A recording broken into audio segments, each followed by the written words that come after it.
Bienvenidos bienvenidos a todos a un nuevo episodio de Raycaster, hoy un poco diferente, no estamos en el set de grabación como podéis ver, hoy tenemos el primer invitado online de Raycaster, llamamos a un experto en Michael Jackson, en su vida, todos los misterios que escondía el gran rey del pop, ha escrito un libro sobre esto, que si lo queréis leer os lo dejo en la descripción, Living Neverland, ha aparecido en un gran podcast de Wild Project hablando del tema que lo haremos hoy, un poco un tema de investigación, de misterio, y vamos a abordar temas de Michael Jackson. Bienvenido Pablo Rodríguez Lago, en las redes Fake News, bienvenido Pablo, es todo un honor. Muy bien, encantado.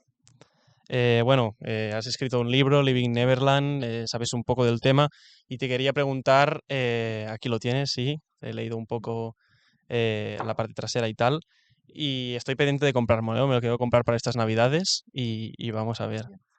Quería preguntarte ya principalmente la infancia de Michael Jackson, porque no fue fácil, y que nos expliques un poco, si quieres, o primero de todo, introduce por qué esta afición tanto por Michael Jackson y cómo empezó todo este cariño que le tienes a Michael y pues investigar tanto sobre su vida. Pues realmente yo empecé a seguir a Michael cuando era muy pequeñito, tenía 9 años o así, yo estaba en mi casa y encontré un armario donde mi padre guardaba las cintas de cassette y encontré uno que ponía Michael Jackson Thriller. O sea, había un montón, me puse a buscar y ese no sé por qué me llamó la atención. Entonces lo saqué y lo puse en un viejo radiocassette mono, así pequeño, y fue ya, no sé, fue como una droga. O sea, la música, ya la primera canción, Wanna Be Starting Something, los instrumentos se me separaban en la cabeza y era como, no sé, era un ritmo frenético y me enganchó literalmente. Y a partir de ahí, pues estuve ese año entero escuchando esa cinta y hasta que llegó mi cumpleaños y me compré como 3 o 4 discos y para ir para adelante. Así fue como nació un poco mi afición por Michael desde que era pequeñito. Luego ya se volvió un poco más que afición, no sé, tormento, ¿no? Porque la verdad es Tormento que y para ser fan investigación, de ¿no? Michael tienes que pasar por muchas, ¿no? Eh, Pero bueno, sí, luego ya es un poco una vía de trabajo casi. la infancia de Michael no fue fácil y supongo que al investigar, bueno, siempre empezamos desde los inicios, ¿no? Supongo que ya te fijaste un poco sobre su infancia porque realmente Michael Jackson cómo pasó su infancia y qué fue, ¿no? Pues la verdad es que Michael fue un niño que no disfrutó de las cosas típicas de la infancia, como es salir al parque a jugar. Él Hmm, decía que veía a los niños jugar desde el parque por una ventanita que tenía en el estudio de grabación. hmm. O sea, él se pasaba la vida grabando en el estudio de grabación. Esos fueron sus compañeros de juegos, ¿no? Los productores, los músicos, los técnicos, los cantantes. Michael aprendió de los mejores, estaba rodeado de los mejores cantantes de la Motown, ¿no? Siendo niño. Entonces, era un niño que, o sea, a día de hoy, eso que vivió Michael Jackson siendo niño no estaría bien visto, no se vería con buenos ojos, porque era una persona totalmente explotada, ¿no? Hmm. O sea, hay que tener en cuenta que Michael cuando tenía 14 años ya había grabado 11 discos de estudio. Buah, Cuando tenía 24 años ya había grabado 21 discos de estudio y todavía no había llegado Thriller. O sea, que cuando dicen que lo de Rey del, pues a lo de Rey del Pop se lo ganó a pulso, quiero decir, que estuvo exacto, sí. toda la vida dedicado a eso. Y sin contar, cuando era niño, sin contar series de televisión, programas de televisión de variedades, conciertos y giras mundiales, grabaciones, de todo, ¿no? ¿Qué pasa? Que no solo fue una infancia marcada por el trabajo excesivo y abusivo, ¿no? Sí que es verdad que tuvo muy buenos ejemplos en ese sentido, ¿no? En el sentido laboral tuvo muy buenos ejemplos que lo cuidaron. Pero a nivel familiar había ahí una familia un poco desestructurada en función de que, por el lado paterno, ¿no? Su padre era una persona que era muy abusiva, muy controladora, muy agresiva. Y esto, pues, de dominio público, es algo que ya se sabe, ya lo habló él muchas veces, ya lo admitió su propia familia, es algo que ya se sabe de siempre, ¿no? ¿Qué pasa? Que era una persona que llegaba a las manos continuamente, ¿vale? Hmm. Eh, Maltrato, sí. les pegaba, literalmente. Michael llegó a decir que cuando veía a su padre llegar, a veces le daban ganas hasta de vomitar, del Hostia. miedo que le tenía. Su padre les pegaba, les empujaba contra la pared, les pegaba con el cinturón, les pegaba incluso con un cable de corriente eléctrica, les pegaba para que les doliese más. Y esto lo comentó él, sí que es verdad que con el paso del tiempo Michael le llegó a perdonar y bueno, pues corramos un tupido velo y ya está. Pero bueno, le faltó ese cariño paternal. a Michael, ese ejemplo paternal, ese, bueno, sí que es verdad que tuvo otros ejemplos paternales, como fue su jefe de seguridad, Bill Bray, desde los Jackson 5 hasta que murió el pobre de Bill Bray siendo mayor, ¿no? Ya cuando, yo creo que fue cerca del 2000, ya cuando Michael era muy mayor, me refiero. Fue su jefe de seguridad siempre. En pequeño ya tenía jefe y todo con los Jackson 5. Sí, cuando los Jackson 5 tenían a Bill Bray, que era un señor que para él fue su padre, ¿no? Fue su padre. Y ves algunas cartas que le envió, porque Michael enviaba cartas y faxes a todo el mundo, Esto lo he le leído, sí. enviaba cartas a todo el mundo y como con mucho amor, muchísimo cariño. O sea, lees las frases y se te parte el corazón porque ves a una persona que está todo el tiempo reclamando amor y dándolo para intentar que le viniese de vuelta, ¿sabes? Mm. Entonces, pero a todo el mundo, ¿eh? A todo el mundo durante toda su vida. Y algunas cartas que tenemos conservadas que le envió a Bill Bray son preciosas. O sea, para él era su padre. Fue una persona que lo cuidó desde que era niño y toda la vida. Entonces, pues bueno, sí que es verdad que esa carencia de su propio padre, esa carencia afectiva, hizo que se le generasen ciertos complejos a Michael. A Michael, su padre no solo le pegaba, sino que le insultaba, le llamaba narizotas. Toda su infancia le estuvo llamando narizotas. Entonces eso le generó un complejo, le generó una incomodidad con su aspecto físico que luego fuimos viendo a lo largo de su vida.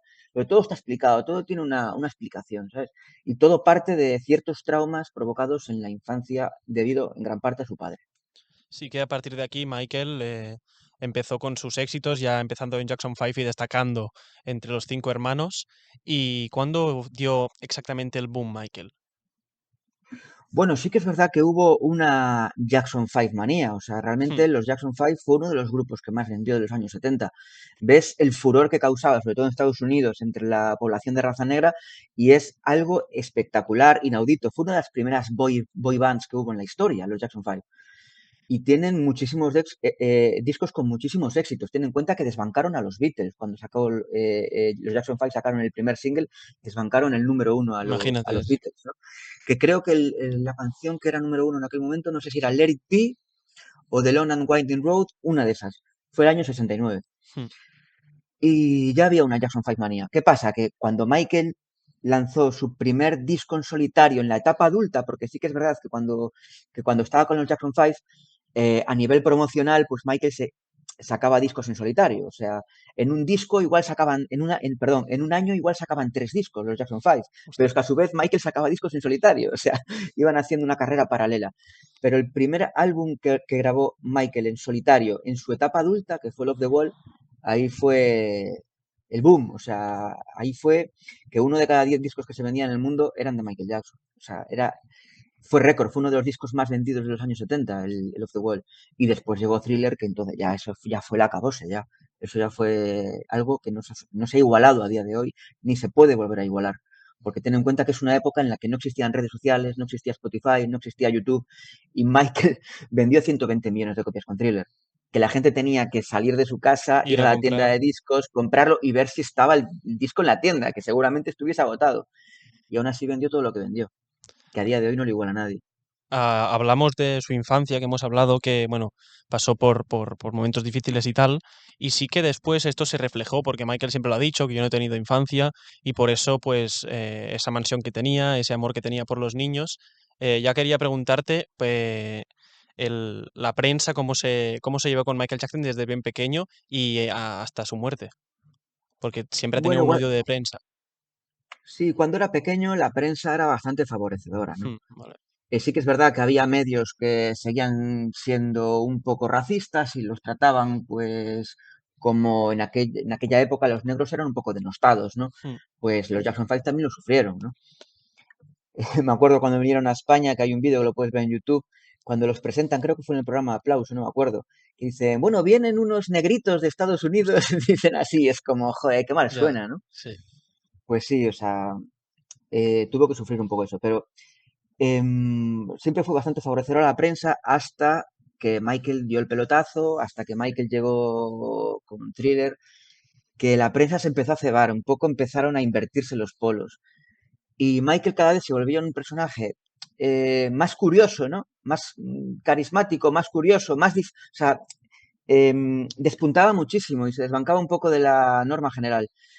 y los medios lo atacaron mucho por ahí. Y el cambio de aspecto físico fue crucial para que los medios dijesen, se acabó, vamos a machacarlo todo lo que podemos. Y también la compra del catálogo de los Beatles por parte de Michael. O sea, tú ten en cuenta que Michael compró la música del artista blanco por excelencia, que era Paul McCartney, los Beatles, vamos. O sea, compró la música. O sea, básicamente se estaba meando en el legado de los Beatles, que era el grupo blanco más importante de la historia. Y entonces eso generó mucho odio por parte de la prensa blanca. Y Esto es... bueno, muchísimas más cosas que fueron ocurriendo después, pero sí, sobre todo fue el despuntar tanto siendo una persona negra, hmm. el hecho de tener unas costumbres y un comportamiento diferente y el cambio en el aspecto físico. Eso lo hundió a nivel popular, a nivel prensa. Porque Michael Jackson, supongo que por sus complejos, como has dicho y tal, ¿cuántas operaciones se hizo? Se hizo, supongo, bueno, muchas operaciones por lo que sabemos. Y te quería preguntar por el, bueno, más adelante si quieres, argumentalo un No, poco, podemos, el podemos cambio de negro a blanco, ¿qué fue eso? Porque eso es algo que a la gente sorprendió. Yo incluso cuando era pequeño dije, hostia, ¿cómo lo ha hecho Michael ya, para ser blanco? vale.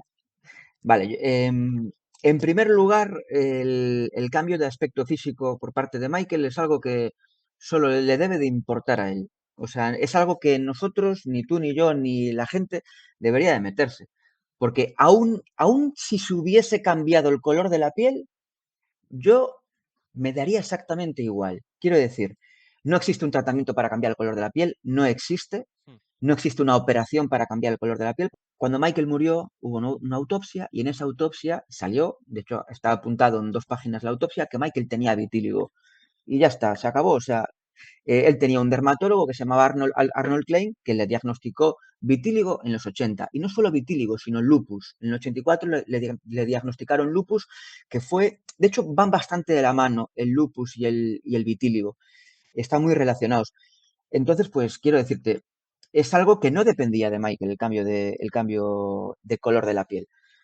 Luego, vamos con lo de las operaciones de cirugía estética. En la autopsia, sí que es verdad que hasta el 2000, 2001, Michael no se había sometido a muchas operaciones. Simplemente podías ver algo en la nariz y la tenía ya más puntiaguda, Sí, y podías ver el mentón. No había nada más hasta el 2000, 2001. vale. Sí que es verdad que en 2001, cuando fue en plena promoción de Invincible, lo veías muy deteriorado. O sea, ahí sí que es verdad que se había hecho algo que no le había sentado nada bien. Y eso es objetivo. Yo creo que todos pensamos lo mismo, ¿no?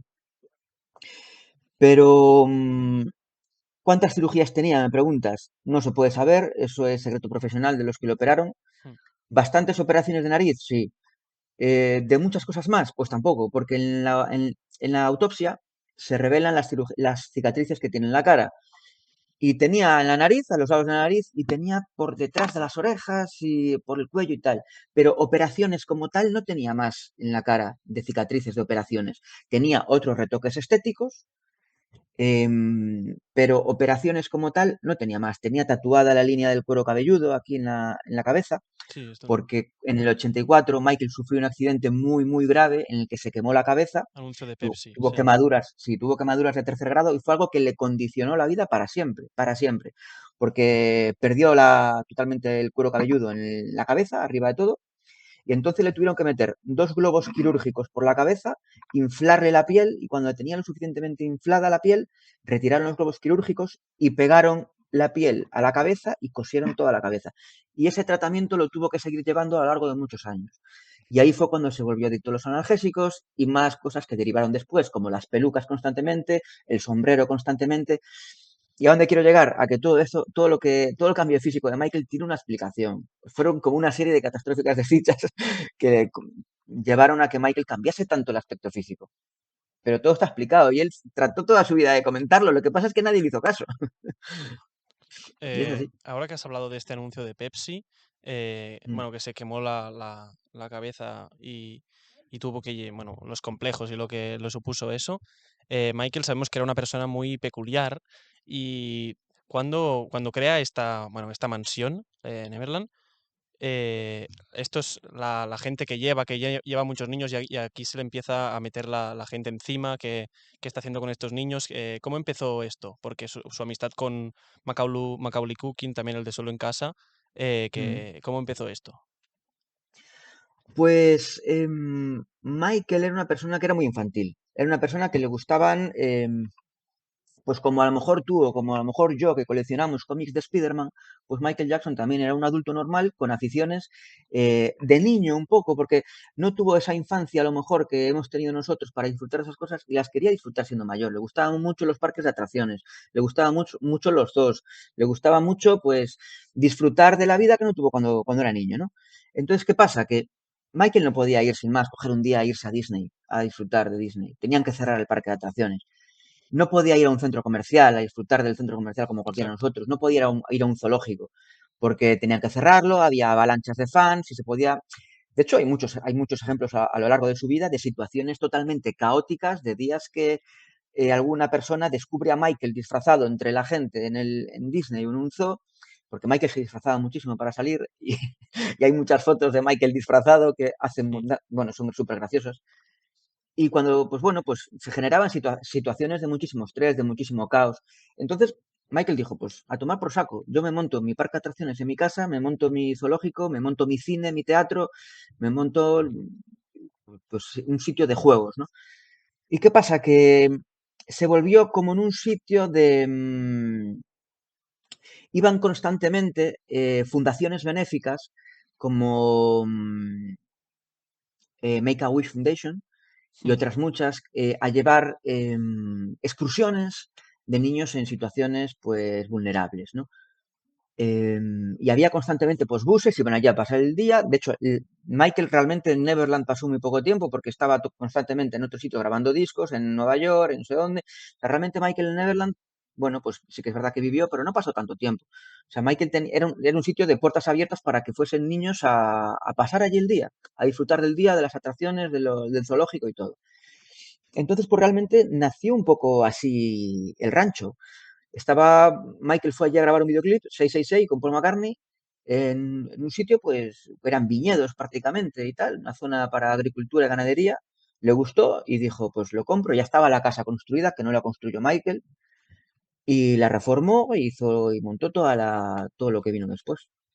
¿Y cuándo fue la primera, bueno, denuncia bueno, era para sacar dinero del niño que acusó a Michael de maltratador?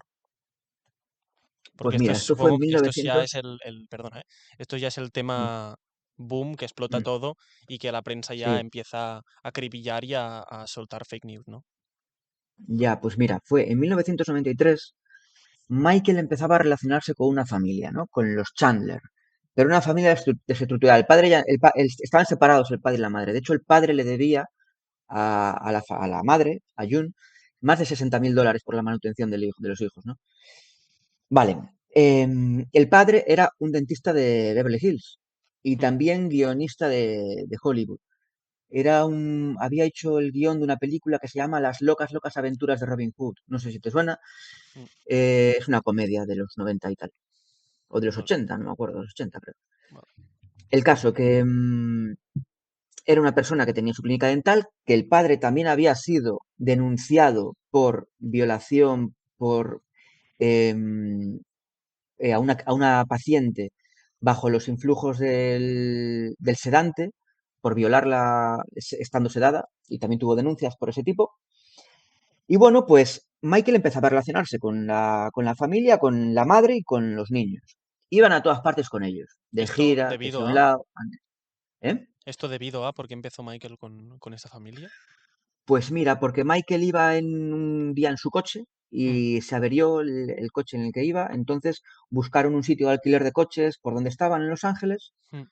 y llegaron a uno, al primero que al más cercano, y el dueño le dijo que que no le cobraba el alquiler del coche a cambio de que, si no le importaba, que fuese su hijo, que era súper fan de Michael, allí a sacarse una foto con él y a hablar con él o así, o a llamarle por teléfono, Sí, no me acuerdo vale, muy bien. vale, vale. Entonces, pues Michael empezó a tener contacto con él, con la familia, y se volvieron, pues bueno, tuvieron una relación de amistad muy, muy grande. Michael se iba a veces a su casa, a casa de ellos, a pasar temporadas, a desconectar, porque Michael hacía mucho esto, lo de irse a casa de amigos, a desconectar del mundo, y estoy allí en tu casa 2 semanas y luego me vuelvo a mi casa. Y al revés, y ellos iban a casa de Michael y estaban allí. ¿Qué pasa? Que los medios empezaron a decir que la madre de este niño podría ser una nueva relación de Michael, ¿no? Empezaron a decir, hostia, esta tía, pues puede ser la novia de Michael Jackson, su nuevo affair, decían tal. Entonces, el padre del niño, el ex marido, la expareja de esta chica, de June Chandler, se Mm, empezó a poner muy celoso. vale. De hecho, sí, empezó a llamarles por teléfono y no le cogían el teléfono.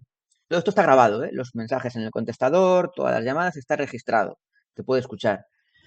Empezó a hacer muchas llamadas, tanto a June como a los niños, como a Jordan Chandler, que era el niño que tenía, y a Michael, ¿no? Y nadie les cogía el teléfono.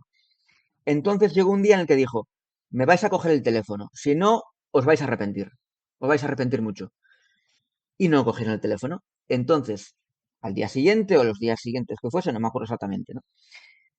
Dijo, vale, nos vamos a reunir mañana en este hotel porque vamos a hablar de una cosita vosotros y tú y yo y ya está, ya no voy a pasar ni un día más. Nos vamos a reunir mañana en este hotel.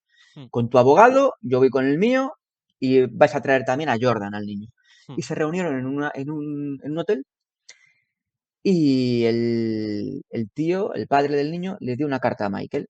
¿Y sabes de qué iba esa carta? O me das 20 millones de dólares o voy a los medios a decir que has abusado de mi hijo. Ostras. Entonces el niño lo negó, Michael le dijo, no te pienso dar ni un duro, Vale. y dijo, muy bien, no hay dinero. A la Medios. prensa, denuncian las autoridades, y quiero decirte, así fue como empezó la extorsión. ¿Qué pasa? Que Michael dijo, no te voy a dar ni un duro. Y estuvo peleando 8 meses en los tribunales porque hay dos tipos de casos judiciales, ¿no? O sea, o sea, puedes ir por la vía penal o por la vía civil, ¿no? La vía civil lo único que consigues, lo único que obtienes es una compensación económica, o sea, dinero.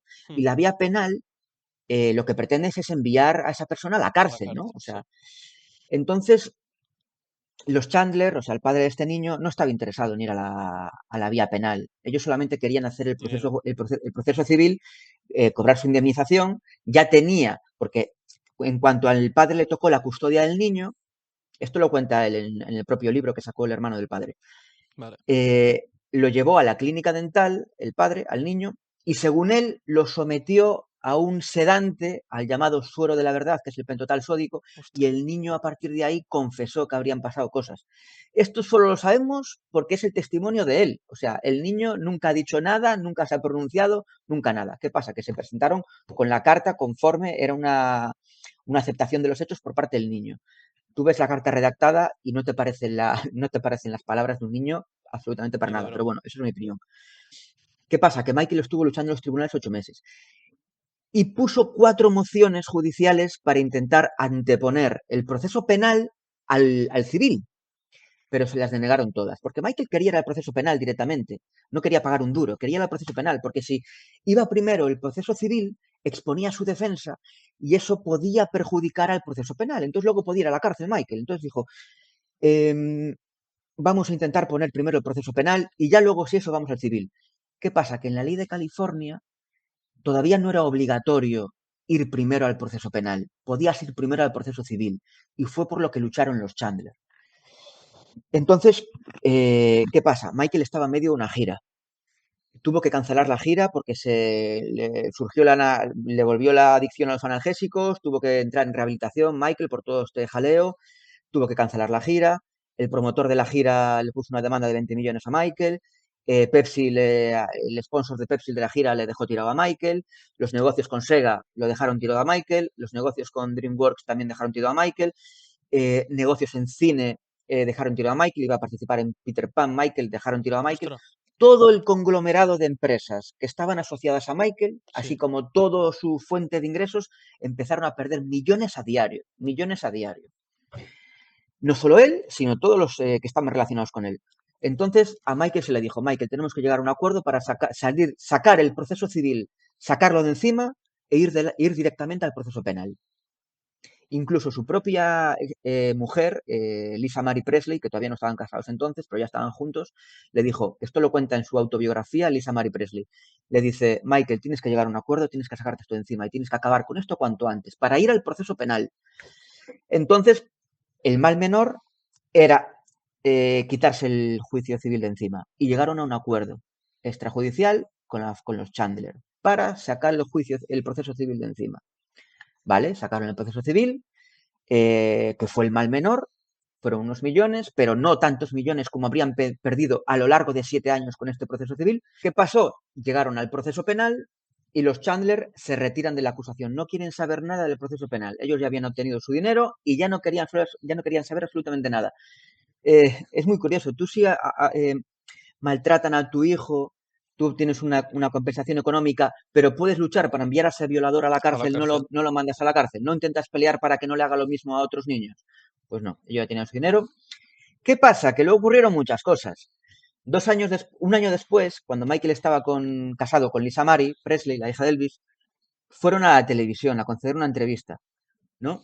Entonces, en esa entrevista, Michael defendió su inocencia, ¿no? Dijo, yo no he hecho nada, no hay absolutamente ninguna prueba de que yo haya hecho absolutamente nada, nada, nada. Registraron mi casa, no encontraron absolutamente nada. Registraron todo, no encontraron absolutamente nada. ¿Qué pasa? Que el padre del niño, Evan Chandler, esto es muy gracioso, denunció a Michael, denunció a la hija de Elvis, a Lisa Marie, denunció a la cadena de televisión, denunció a todo el mundo porque al parecer Michael, defendiendo su inocencia, había vulnerado el acuerdo de confidencialidad que tenía con los Chandler, porque habían firmado un acuerdo de confidencialidad cuando firmaron ese acuerdo extrajudicial. Entonces, al parecer, defendiendo su inocencia, lo había vulnerado. ¿Y sabes lo que pedía Evan Chandler, el padre del niño? ¿Sabes lo que pedía en su demanda? Aún más dinero. Pedía muchísimo más dinero, no sé cuántos millones pedía, y pedía que le permitiesen grabar un disco llamado Evan Story. Hay que tener en cuenta que Michael estaba en plena promoción de su álbum History, en el cual, bueno, el álbum History de Michael es un álbum en el que básicamente se cagan todo Cristo, Michael, con el fiscal del distrito, con los que solo le buscan por pasta, con la prensa, con todo el mundo. Eso es un disco de protesta, el History. Pues Evan Chandler quería grabar, y lo pidió en esa demanda, grabar un disco llamado Evan Story, en el cual pudiese hablar de los abusos sexuales que había sufrido su hijo, con términos súper bizarros, ¿no? Canción que se llama Duck Butter Blues, que es el blues de la manteca de pato, porque según él, manteca de pato es como le llamaba Michael a lo que te puedes imaginar. Madre mía. Entonces, él quería grabar música en la que hablase de cómo Michael habría abusado de su hijo, con términos explícitos. O sea, y esto está en la demanda, ¿eh? Está en la demanda, se puede leer, que la tengo yo, y de hecho creo que la puse en el libro, alguna imagen. Brutal, brutal. Bueno, la demanda fue desestimada. ¿Qué pasa? Que el padre necesitaba más dinero. Entonces fue a su hijo, que era el que tenía la pasta del acuerdo, y le pidió dinero. El hijo se emancipó, no quería saber nada del padre, no sabemos por qué, y entonces el padre intentó matar a su hijo y le agredió con una pesa de gimnasio y spray pimienta y lo intentó matar. Y el hijo puso una orden o sea, le puso una orden de alejamiento al padre para no poder acercarse a su hijo. Eso para que veas. Y cuando Michael murió, a los 3 o 4 meses, el padre se pegó un tiro en su casa y se suicidó. O Ostras. sea, una película que esto lo veremos en el biopic porque va a estar bastante reflejado. Pero eso fue como surgió la primera acusación y cómo se creó el estigma de Michael pagó dinero para silenciar a un menor. Si Michael hubiese querido silenciar a ese menor, Hubiera pagado lo los habría 20 hecho, millones.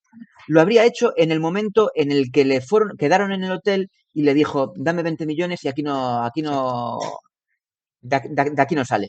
Y ahí no estaríamos aquí ninguno de los dos hablando, se habría quedado ahí. Sí, sí. Pero no, estuvo 8 meses peleando en los tribunales.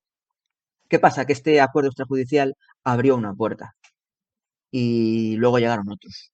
Luego llegaron otros y luego hubo un juicio. Y en el juicio sí que pudimos saber absolutamente todo. Todo, todo, todo, todo. Y fue absuelto absolutamente de todo, como sabemos. ¿Por qué crees que en la actualidad hay gente que sigue acusando a Michael de eso solo por su forma de ser? Porque cuando ves una persona peculiar, diferente, que le gustan los niños o revivir su infancia ya que no tuvo, porque la gente habla sin saber su historia muchas veces, ¿por qué crees que se sigue acusando a Michael de esto aún? Pues mira, bueno, en vida Michael tuvo esta acusación que hemos hablado y luego 10 años después Hmm. tuvo otra, que fue a juicio. Y en ese juicio también hubo testimonios que tuvieron que ver con la acusación original, con la primera. Y Michael fue absuelto de todos los cargos de abuso a ese menor, ¿vale? De todos, por unanimidad del jurado, quiero decirte. O sea, fue revelador lo que surgió en ese juicio. Yo, de hecho, en el libro, en Volviendo a Neverland, tengo un análisis de cada audiencia judicial. Y fue revelador porque había testigos que eran ex empleados de Michael y así, que estaban pidiéndole dinero a Michael por despido improcedente, millones de dinero y tal, que iban a los medios de comunicación, a los tabloides, a decir, sí, yo he visto que Michael le tocaba a este niño, no sé cuánto, tal. Luego iban, luego les llaman, dijeron, o sea, vale, muy bien, dices esto en la prensa, vale, pues vienes al juicio a declarar, a testificar y cuéntanos lo mismo. Llegaban al estrado y decían que no habían visto nada. Decían que, bueno, pues que en estas noticias, pues le pagaban $20.000, le pagaban $100.000 por decir esto en una noticia. De hecho, el ex cocinero, creo que fue el ex cocinero, Ralph Chacón creo que fue, dijo, a mí me pagaban $100.000 por decir que yo había visto a Michael tocar a un niño, a Macaulay Culkin precisamente. Ostras. Pero es que me pagaban a 500.000 si yo decía que había visto la mano dentro del pantalón de Macaulay Culkin. Buah. Entonces quiero decirte que todo era un negocio de la mayor exclusiva, la más gorda, la más tocha sobre Michael, pues más dinero, más dinero. O sea, quiero decirte, se había formado ahí una vorágine de mierda en torno a Michael que era muy difícil bueno, pues imaginar, muy difícil de imaginar a día de hoy porque no hay ningún caso igual. Entonces Michael en vida solo tuvo esos dos casos. Cuando Michael murió, en 2013, otra persona que estuvo defendiendo a Michael toda la vida, que fue el primer testigo de la defensa de Michael, que lo defendió incluso después de muerto, una persona que le pidió personalmente a Michael si se podía casar en Neverland, una persona que después de morir Michael fue a grabar un cortometraje a Neverland, una persona que pidió trabajo en el Circo del Sol en un homenaje a Michael. Esa persona hizo una acusación después en 2013 y se unió otro chaval que es James Safechuck, o sea, fueron Wade Robson y James Safechuck y hicieron un documental. Y nada más, o sea, realmente solamente hubo estas cuatro acusaciones. Y bueno, pues, ¿por qué? Pues por lo que hemos visto en el historial de Wade y de James, lo que están buscando ahora es demandar a las empresas de Michael para pedirles cientos de millones. Eso no te lo cuentan en el documental, pero lo que están haciendo en los tribunales es pedir cientos de millones. Y pues que yo si empiezo a hablar voy encadenando una cosa con otra y no Sí, paro. O sí. sea, tú cuando quieras que pare, dime, porque No, yo empiezo a encadenar una idea con otra sí, y no sí. paro, ¿eh? Te hago un No, podcast aquí yo solo. quería preguntarte esta relación con Macaulay Culkin, que fue una de las Sí. relaciones más emotivas, ¿no? de la vida de Michael. ¿Y cómo empezó esta relación? Porque yo he visto alguna serie de imágenes de Michael en el set Ujú. de grabación con los de Solo en Casa, incluso con Macaulay Culkin cuando Sí, era Macaulay chiquito. Culkin también estuvo en el videoclip de Black or White. Sí, exacto. No me acuerdo muy bien, creo que fue con Macaulay Culkin porque Michael lo vio en una obra de teatro que estaba haciendo Sí, Macaulay creo que Culkin. es eso, sí. Algo así, ¿no? Sí. Y le llamó, le invitó a Neverland y todas las cosas. Macaulay Culkin pasó muchísimo tiempo con Michael. De hecho, se Y dice es un... que primeramente Macaulay Culkin le hacía respecto a Michael, tenía miedo de ir a la casa, pero por lo que era, porque era un gran fan de las canciones. Sí, sí, y Macaulay Culkin es un tío que aún a día de hoy Mm. sigue defendiendo a Michael, es uno de los primeros defensores. De hecho, es el padrino de la hija de Michael, de Paris Jackson.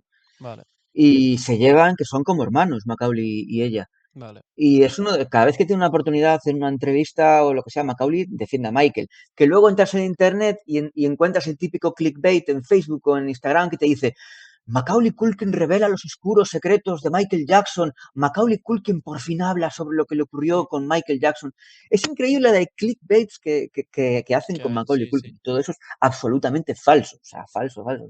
Michael Culkin nunca dijo nada. Y algo que me despierta mucha curiosidad es la vida amorosa de Michael. ¿Cuál fue su primer contacto así con el amor públicamente? De joven supongo que no se sabe, pero con el amor públicamente, ¿cómo fue? Y yo desde hace poco, bueno, desde hace poco, no, de hace años, sabía que Michael tenía hijos, pero es que es un tema que no se ha hablado mucho. Esto Ya. realmente, Michael tuvo un crush con varias personas. Tuvo con Brooke Shields, tuvo con Tatum O'Neal, ¿vale? que fueron como entre comillas novias, pero fueron más de novias de cara a la galería. O sea, realmente entre ellos había una relación muy grande, pero vamos a decirlo así sutilmente, no consumada, ¿no? Por así decir. Fueron más que amigos, pero ya está.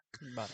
Realmente Michael tuvo también un crush toda su infancia con Diana Ross, que nunca se habló realmente a nivel oficial, por así decirlo, de lo que pasó entre Diana Ross y Michael. porque sí que fue como su madrina, ¿no? Diana Ross fue la madrina de los Jackson Five y especialmente de Michael. Michael vivió en casa de Diana Ross mucho tiempo y cada vez que ves a Michael con Diana Ross, lo ves que es un corderito degollado. O sea, Michael estaba totalmente enamorado de Diana Ross. Esto nunca se supo. Bueno, miento. En unas conversaciones privadas que mantenía Michael a comienzos de los 90 con una mujer que se llamaba Glenda Stein, Mm. Michael hablaba mucho por teléfono, estaba todo el puto día hablando por teléfono. Y hablaba mucho con una mujer que se llamaba Glenda, una mujer que estaba casada y su marido se puso celoso y grabó las conversaciones y luego las vendió. Ostras, es que con Entonces, Michael se acaba todo el sí, mundo, ¿eh? ya, bueno. Y en esas conversaciones Michael se abre mucho y dice que estuvo muy enamorado de Diana y que lo pasó muy mal por ella. No dice nunca Diana Ross, pero se entiende que es Que es Diana de Ross. Narcos, sí. Em, lo pasó mal, pues porque Diana Ross se casó y tal, y parece que estuvo un poco toma y daca con Michael, un poco que lo usó, lo soltó, lo usó, lo soltó. Yo creo que a Michael lo tenía totalmente mareado. Mm.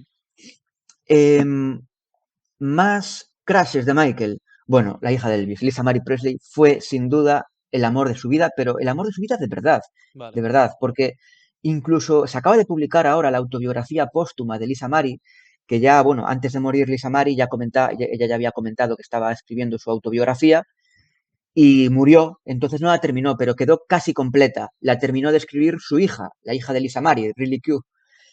Y ella tiene un capítulo dedicado a Michael. Y es un capítulo muy bonito en el que, bueno, pues, a ver, te cuenta luces y sombras de su relación, como tienen todas las relaciones, ¿no? Te cuenta, pues, a ver, si nos ponemos en lo más negativo, pues dice que su relación se volvió un poco tóxica en el sentido de que había veces que no sabía dónde estaba Michael, que era como Michael estaba enganchado a los analgésicos, no lo quería reconocer, Michael estaba muy controlado por todo su equipo de seguridad, por todo el equipo que lo tenía súper controlado, no dejaban acercarse a su mujer, o sea, era algo un poco no era una relación de matrimonio muy normal, pero es que Michael tampoco tuvo ejemplos de relaciones matrimoniales muy buenas en su infancia, ¿no? Quiero decirte que no tuvo un buen ejemplo. Yo creo que Michael no sabía comportarse muy bien como No, no. marido, ¿no? Y eso fue creo que un poco lo que minó la relación. Porque Michael quería tener hijos ya con ella, quería tenerlos ya. De hecho, lo cuenta ella en la autobiografía, quería tenerlos ya. Y ella no quería, ella acababa de tener hijos con otro hombre. De hecho, se divorció de su pareja para irse con Michael, ¿no? Con Michael. Y no quería tener más hijos. Y él quería tener hijos. Entonces, bueno, se separaron. Pero ella dice que la relación que tenían de pareja, el matrimonio, era totalmente real, que estaban los dos súper enamorados como una pareja absolutamente normal. Si ella dice, lo que más me gustaba de Michael es que era una persona totalmente normal cuando empezaron. O sea, de hecho dice que Michael cuando empezó con ella, Michael le confesó que era virgen, que nunca había tenido relaciones sexuales, que las tuvo por primera vez con ella y que tenían una relación sexual totalmente normal, como cualquier otra pareja.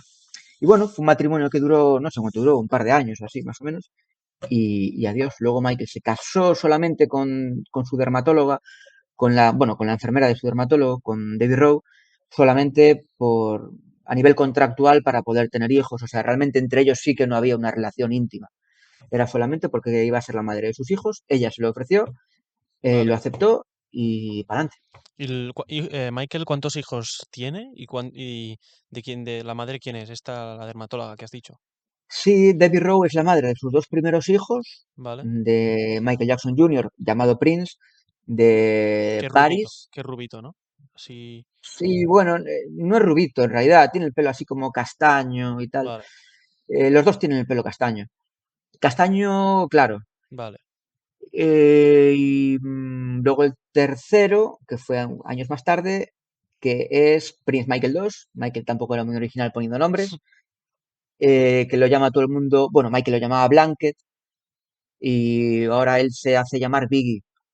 Bueno, ahí sí que es verdad que era una madre de alquiler, no era la misma persona, ya se había separado de su mujer, de Debbie Rowe, y tuvo este niño. ¿Y estos dos niños tienen Yo, relación con David Rowe aún?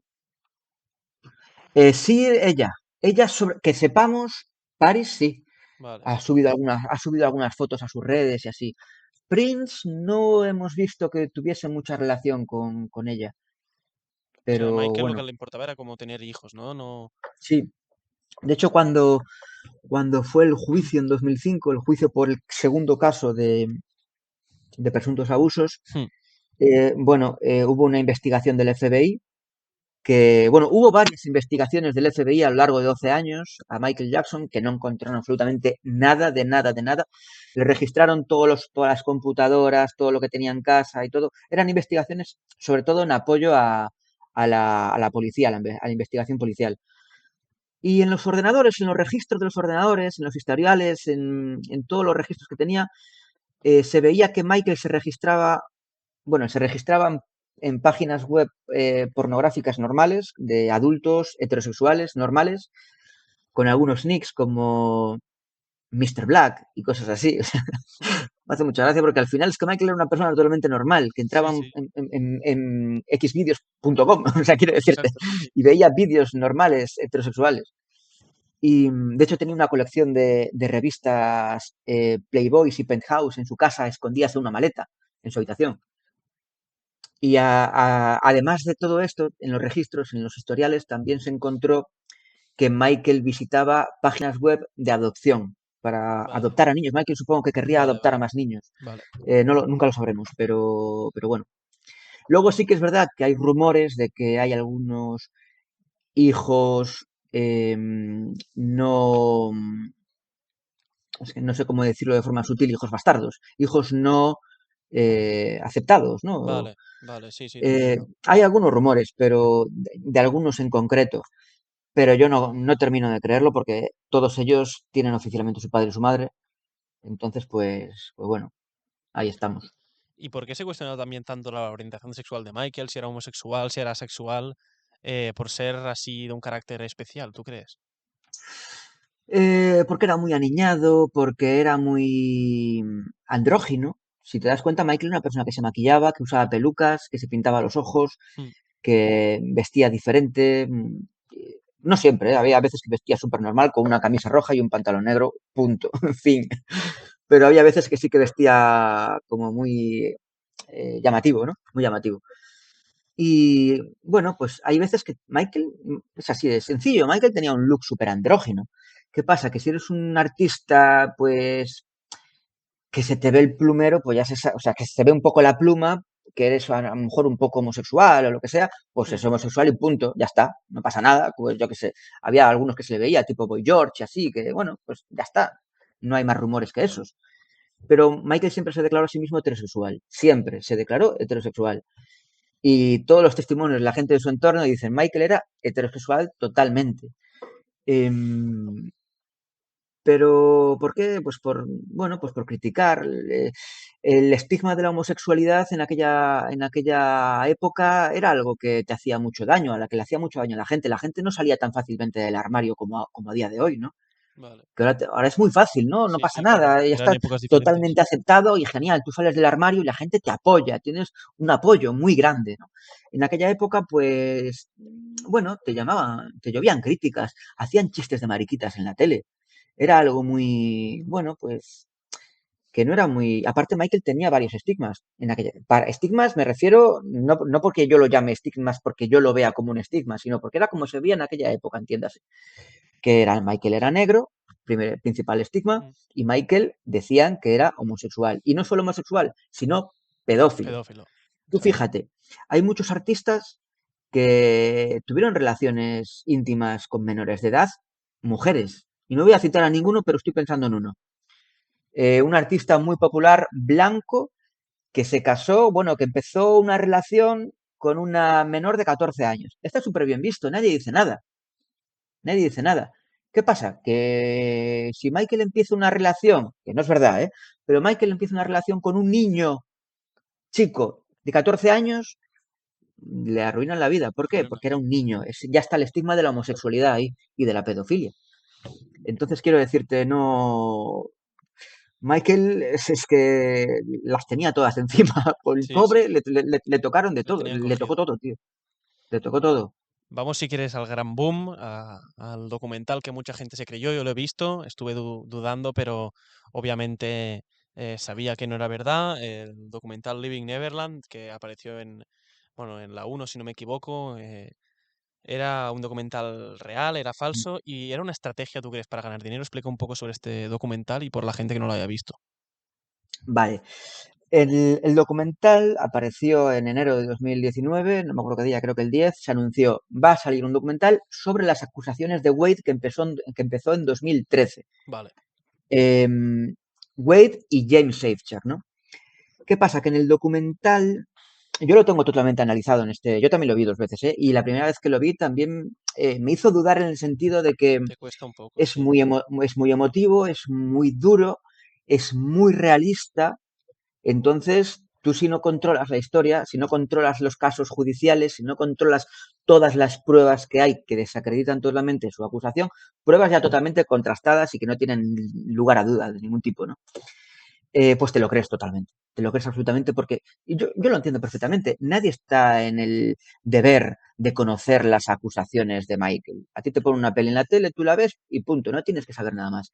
Y si tú la ves, pues te lo crees porque es muy duro, muy real lo que te están exacto, contando. O sea, parece muy verídico. exacto, ¿Qué pasa? Que en el documental ellos te están contando una historia hiper detallada, hiper detallada de lo que les ocurrió cuando tenían 7, 8, 9, 10 años. Para empezar, que yo he entrevistado a psicopedagogas en el ámbito, en prisiones, ámbito de tratando a convictos, a personas en la cárcel por haber abusado de menores y, y a propias víctimas de abusos infantiles. Y todas estas personas, estos psicopedagogos que entrevisté me dicen, es imposible que una persona recuerde con tanto puto detalle con 8 años. Sí. lo que les ocurrió cuando tenían 7, 8, 9, 10 años. Es imposible que lo recuerden con tanto detalle. Bueno, el caso, que esto solamente es la opinión de un psicólogo, ¿no? Vale. ¿Qué pasa? En el documental no te están contando cómo surgieron estas acusaciones. Ellos te están contando una historia que no te la contrastan absolutamente con nada, no te ofrecen el otro lado de la historia, que es la defensa, no te la ofrecen el documental. De hecho, cuando se estrenó el documental en el Festival de Cine de Sundance, en marzo creo que fue, no, en enero, le preguntó el público a Dan Reed, el director, le dijo, ¿por qué no has tenido en cuenta al otro lado de la historia? Porque existe una defensa de Michael Jackson. Y él dijo literalmente que no quería contar el otro lado de la historia para no comprometer lo que estaba contando en el documental, para no comprometer la historia. Esto ya dice mucho de cuáles eran las verdaderas intenciones de Dan Reed, del documental, ¿no? Vale. Wade Robson. Wade Robson. Bueno, aquí en el libro tengo analizadas más de 60 pruebas de fraude de este documental, Volviendo a Neverland. Ostras, De hecho, están numeradas incluso. Creo que a nivel numeradas solo está hasta la 57, pero es que, bueno, analizando las demandas hay muchas más. ¿Qué pasa? Wade Robson, como hemos dicho, un tío que toda su vida defendió a Michael, que lo defendió en los tribunales, que lo defendió en entrevistas de televisión, toda su vida, en el juicio que Michael tuvo en vida. Eh, Se quiso casar en Neverland, le pidió permiso a Michael. Al final no se casó porque Michael estaba en medio del proceso judicial. Le dijo, machiño, yo estoy en un proceso judicial, mm, no te vas a venir ahora a mi casa a casarte, que no estoy yo para castañuelas, ¿sabes? ¿Qué más? Grabó un cortometraje con su mujer, eso sí, años después, fue a Neverland a grabar un cortometraje. Siempre estuvo muy orgulloso. Participó en un libro oficial de Michael explicando lo maravilloso que había sido Michael como su mentor, como su maestro de baile, imagínate, como su todo, porque él es coreógrafo. ¿Qué pasa? Que le pidió trabajo al patrimonio de Michael Jackson, al estate de Michael Jackson, para ser el coreógrafo principal del homenaje del Circo del Sol que tiene Michael Jackson, el patrimonio de Michael Jackson, tiene un homenaje del Circo del Sol.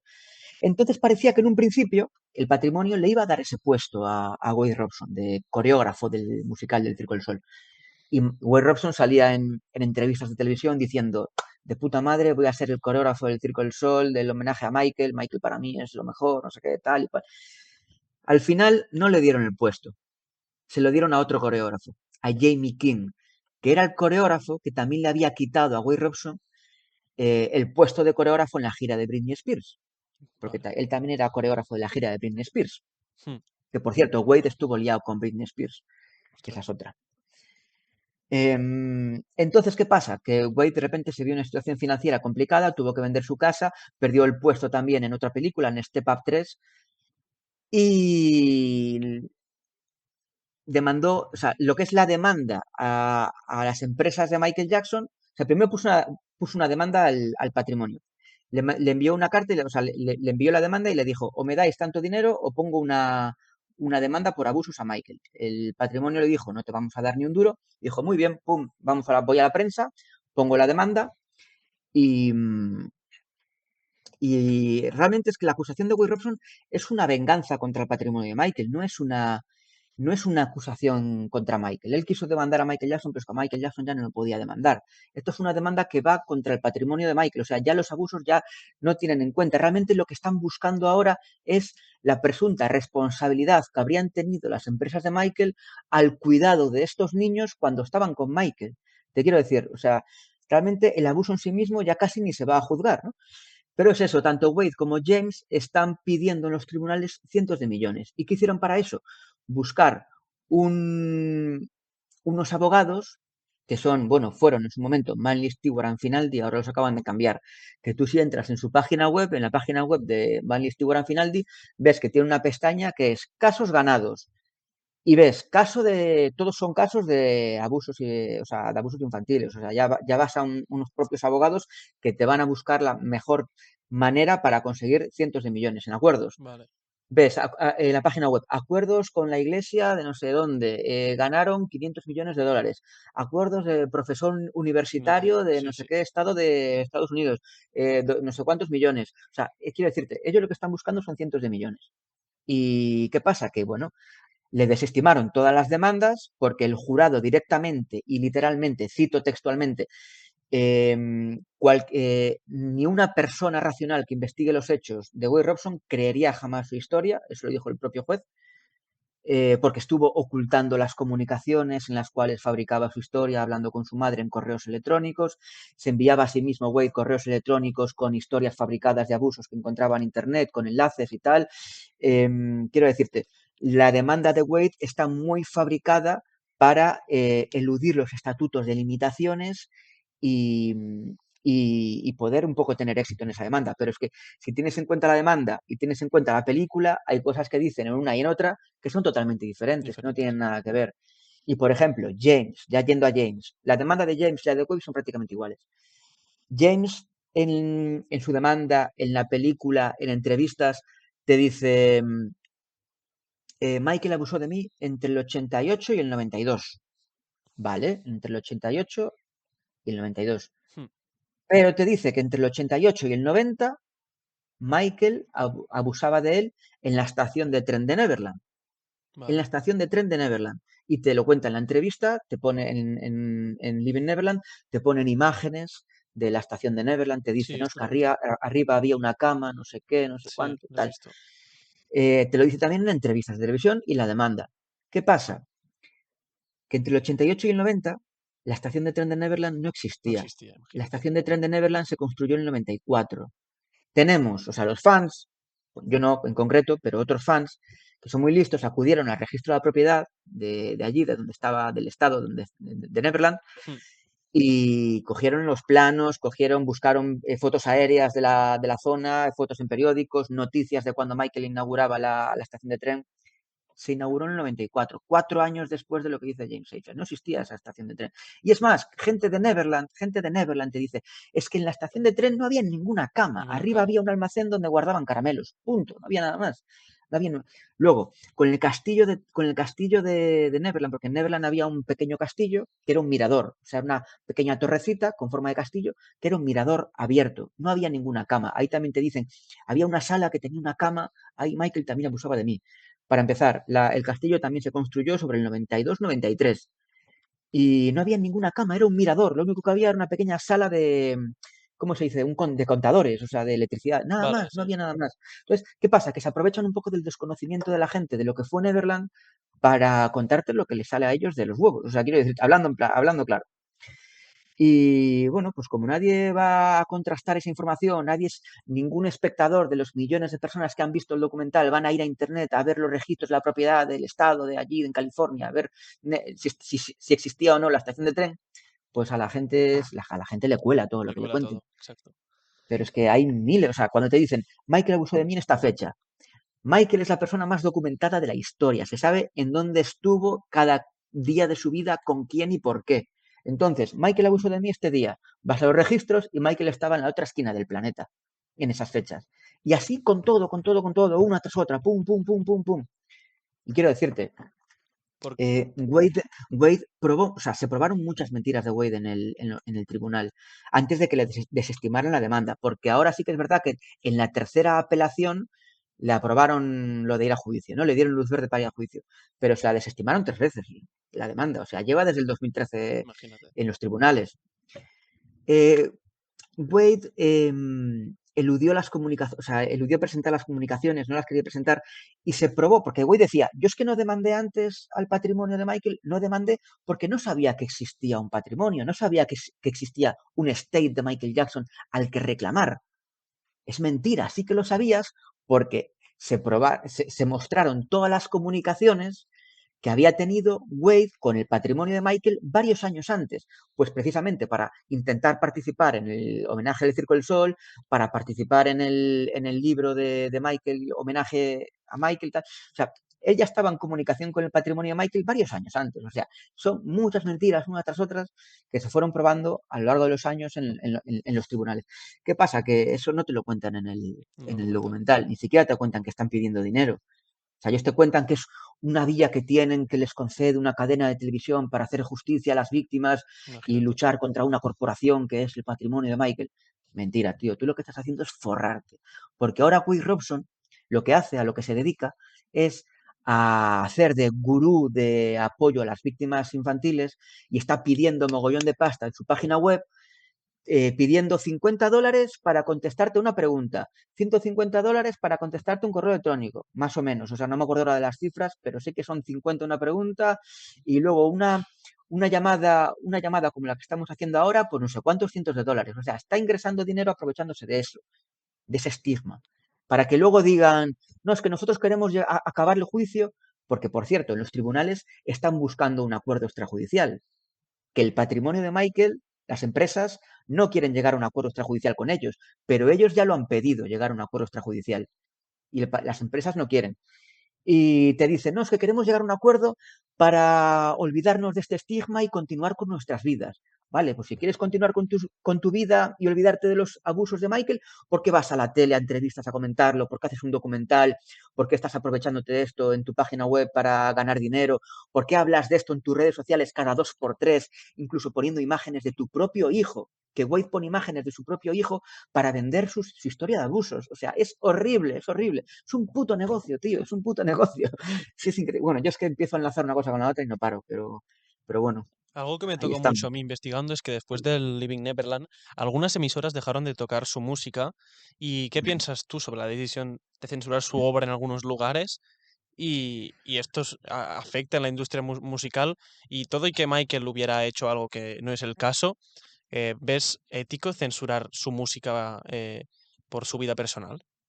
Sí que es verdad que durante el primer mes, segundo mes Hmm.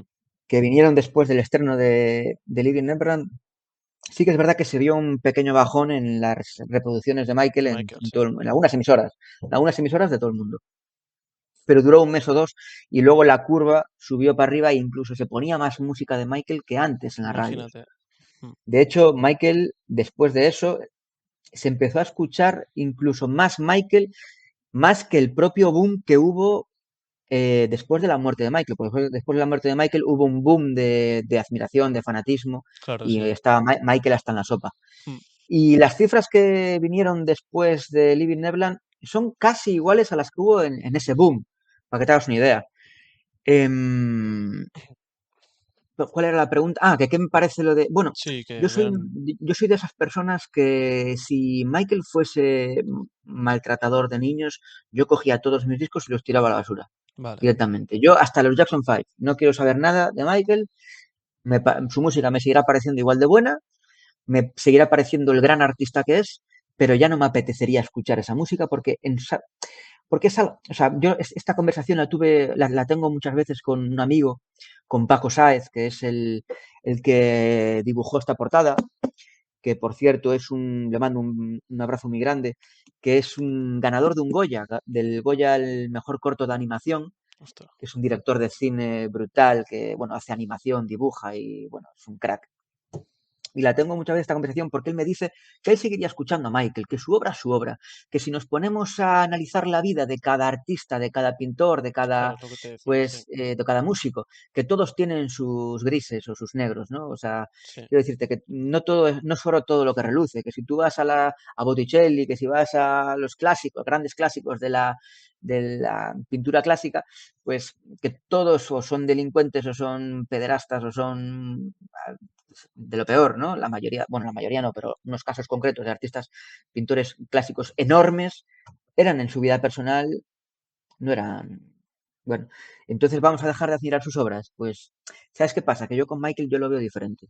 Yo con Michael en su obra me estuvo vendiendo una idea de paz y amor en el mundo, de mi infancia me la robaron, yo por eso soy así, intento compensar la infancia que nunca tuve, hay que curar el mundo, hay que hacer de él un lugar mejor y todo ese tipo de cosas, luchar contra el sistema, luchar contra el racismo, luchar contra la claro. discriminación social, luchar contra la gente, contra la presión policial, luchar contra todo este tipo de cosas sociales, contra el cambio climático, contra todo. Entonces, si me estás vendiendo algo que luego tú eres todo lo contrario, tío, yo siento que me has estado engañando. No, no, Entonces, para mí es algo muy personal, yo no podría.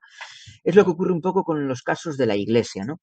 Los curas, tío, los curas te están vendiendo un estilo de vida súper pacifista, de súper. ¿Me entiendes? No sé si entiendes a dónde esto quiero es una llegar. Si luego conversación ellos, que he los hablado hace casos, poco, sí. los casos que ha habido de pederastia en la iglesia es como un choque, un contraste brutal, Vas a brutal. dejar de creer en Dios Porque por lo que hay o en la iglesia, exacto, sí, sí, es. claro, te están vendiendo un estilo de vida Ujú, que es lo opuesto a lo que tú cometes en tu vida privada, ¿no? Ayudar a los demás y todo este tipo de cosas. Entonces, pues yo no podría. Pero bueno, yo creo que eso tiene que salir de cada uno, o sea, cada uno tendrá su opinión. y ahora ya vamos a, si quieres, al documental de This Is It. Nos muestra un vistazo detrás de cámaras de lo que hubiera sido su gira de regreso. Si quieres, explica un poco qué fue este documental de Michael, un poco. Pues cuando Michael tenía programada una gira de conciertos en Londres, bueno, gira, era un show estático en un propio recinto, pues iba a dar 50 conciertos. Yo tenía entradas para el segundo. Ostras, Y bueno, la verdad es que viendo el estado en el que estaba Michael en esas fechas, la verdad es que a todos nos cantaba un poco, a todos nos teníamos la mosca detrás de la oreja porque no lo veíamos en un buen estado de salud. Lo veíamos todos los días entrando y saliendo de su clínica de Arnold Klein, del dermatólogo, salía dopado. Y era como, tío, tienes un aspecto muy flaco, muy delgado, mm, deteriorado. ya, Uf, vale, luego salió el documental This Is It con los ensayos de la gira y sí que se le ve bailar, se le ve cantar, se le ve. Vale, es un documental falseado, quiero decirte. En los ensayos Michael no aguantaba un ensayo entero, ostras, no aguantaba un ensayo completo. Son cortes. Lo que hay en el documental es un montaje de un día una canción, otro día otra canción, otro día ostras, otra canción. vale. Pero Michael, según cuentan los testigos que estaban ensayando con él, no tenía fondo para aguantar un concierto completo. Sí que es verdad que aún cantaba algo, su voz se había deteriorado un poco con los años, pero aún seguía cantando. También es verdad que en el documental muchas de las canciones son falsos directos, o sea, es playback. Playback de otros directos, de otro tal, de otras grabaciones de Michael que no son las propias del disco y parece que está cantando en directo, pero no son todas las canciones en directo, solo algunas. Entonces, bueno, es una película muy emotiva porque lo ves a Michael muy concentrado, muy espabilado, muy meticuloso, muy exquisito con su música, con que todo estuviese bien, muy perfeccionista. Y eso está guay porque dices, joder, a nivel artista seguía siendo un crack, tío, seguía siendo un crack. Sí que, o sea, veías a Michael que tenía un estado de salud que no era el óptimo como para afrontar una gira de 50 conciertos, o sea, actuando varias veces por semana. Vale, Sí que es verdad que luego salió en la autopsia su estado físico y aunque no tenía nada realmente grave, sí que es verdad que tenía un pequeño problema en el colon, un problema pequeño en los pulmones, tenía los pulmones hechos una mierda, tenía artrosis en los pies, tenía varias cosillas que sumadas ya no podía estar al nivel que estaba antes. y quería estarlo, o sea, realmente él quería estarlo, mm, pero yo creo que a Michael le faltó haber hecho una gira un poco más a menor nivel, más a menor calmada, ¿no? nivel. Sí. Sí, más calma, sin bailar tanto, a lo mejor solamente cantando, Mm. algo a lo mejor más en acústico, algo, un espectáculo un poco más tranqui, tío. O solamente hacer fechas puntuales y muy espaciadas en el tiempo. Pero bueno, se lanzó y bueno, pues tenía ese problema de sueño, de Propofol, o sea, que tomaba Propofol para dormir, que es prácticamente anestesia general, que es una cosa muy...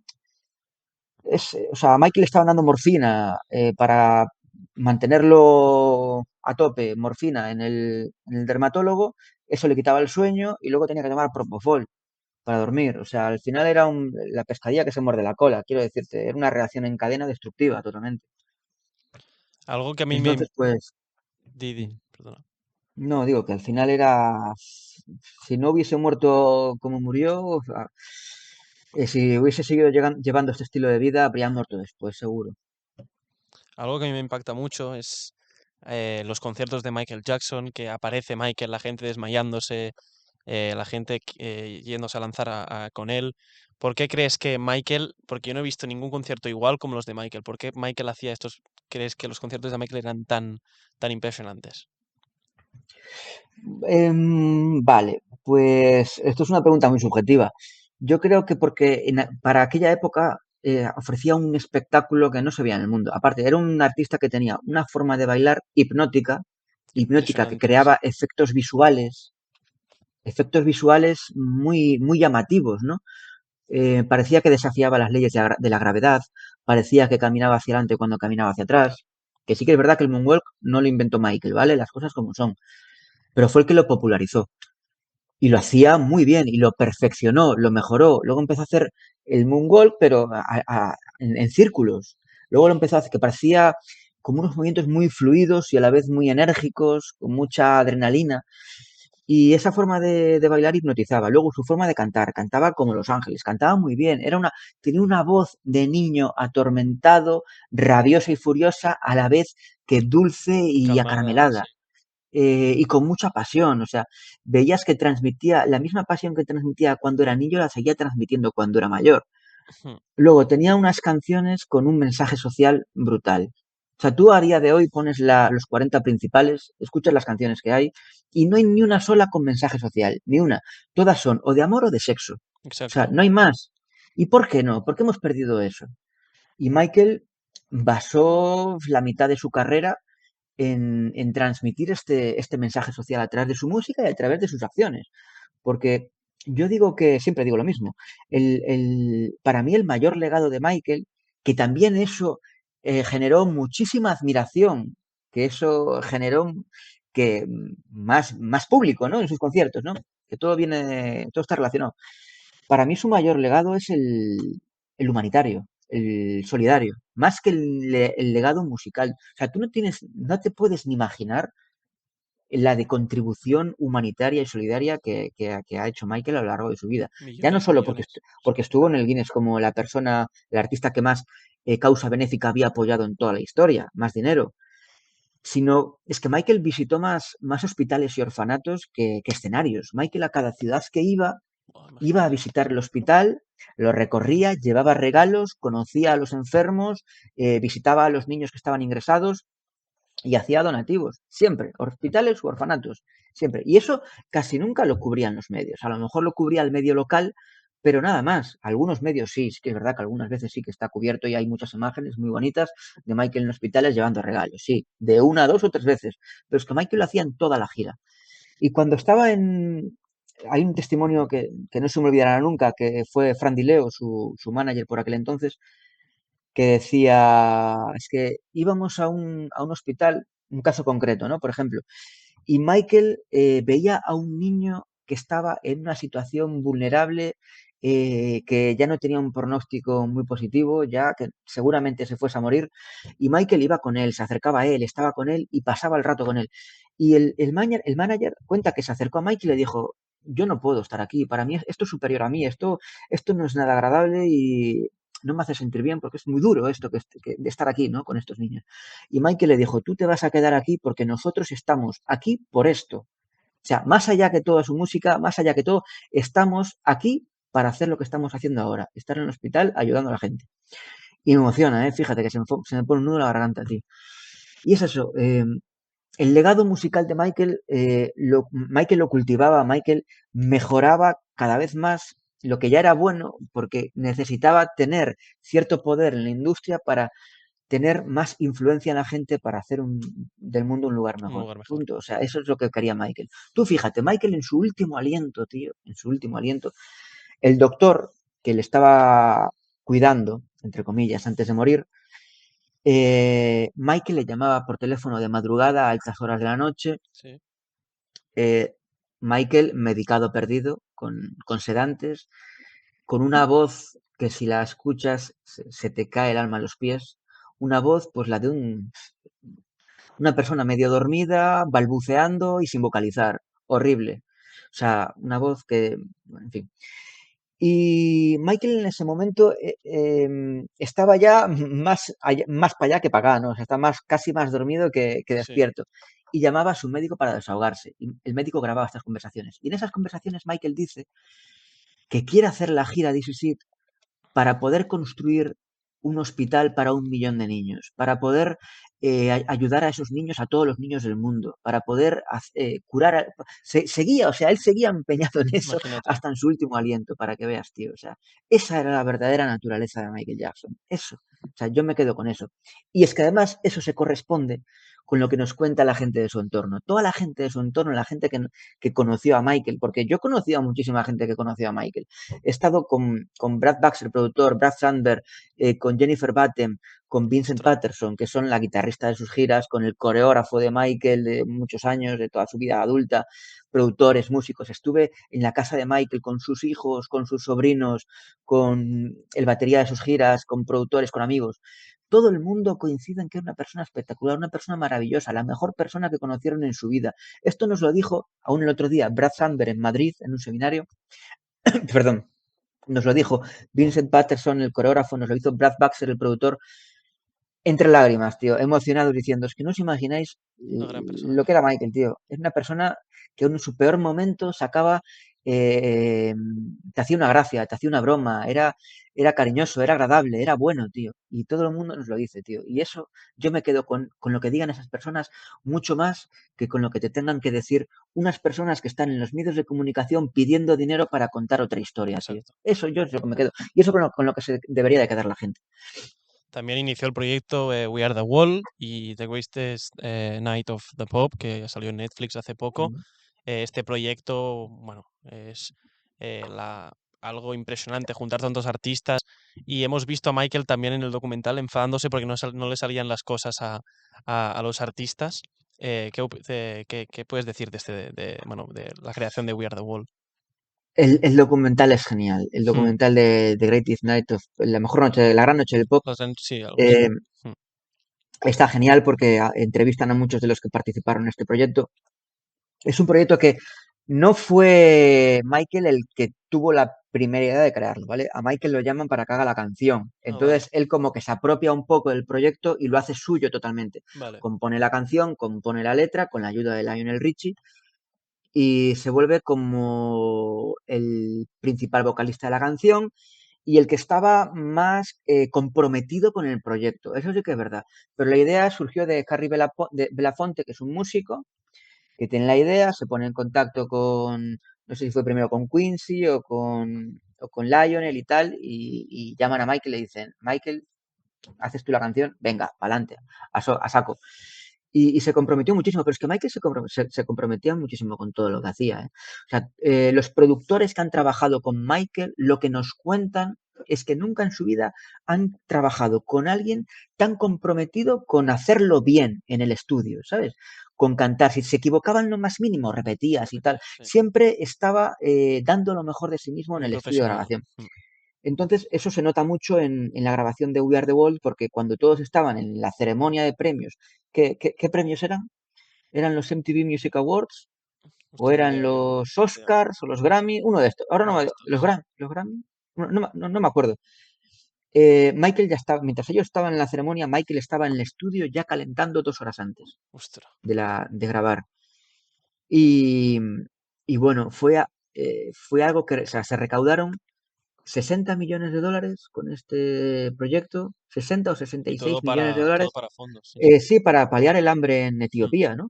De hecho, testigos que vivían en Etiopía en aquella época cuentan que si tú ibas a Etiopía en aquella época y preguntabas lo que era el pan de Michael, todo el mundo te lo decía, porque llegó un montón de ayuda humanitaria y llegó harina para hacer pan que era muy diferente a la que tenían allí. Era harina blanca, harina buena, harina eh, con más propiedades, más nutritiva. Y todo por gracias al proyecto We Are the World. Hubo muchísima gente que se curó del hambre en ese país. En ese país y en más países de África, creo, pero sobre todo en Etiopía. Y a día de hoy es eso. Tú preguntas lo que es el pan de Michael en Etiopía y todo el mundo sabe relacionarlo con Michael y con el proyecto We Are the World.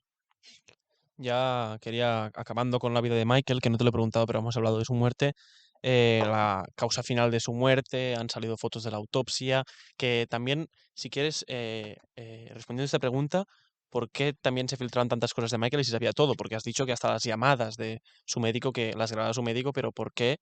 Sí, Y, y, porque y es raro, cómo, ¿no?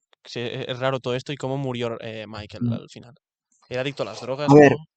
hubo un juicio, en ese juicio, pues se determinó que el médico que le tenía que controlar, garantizar su estado de salud, pues era culpable de homicidio involuntario y lo condenaron Vale, a 4 años de prisión, de los cuales solo cumplió dos, porque el motivo oficial de sacarlo de la cárcel a los 2 años es porque las cárceles estaban demasiado llenas, había demasiados presos y como era imagínate. un médico que no tenía pues riesgo de volver a delinquir lo que fuese, lo soltaron. Bueno, en fin, lo de la muerte de Michael daría pie a una película.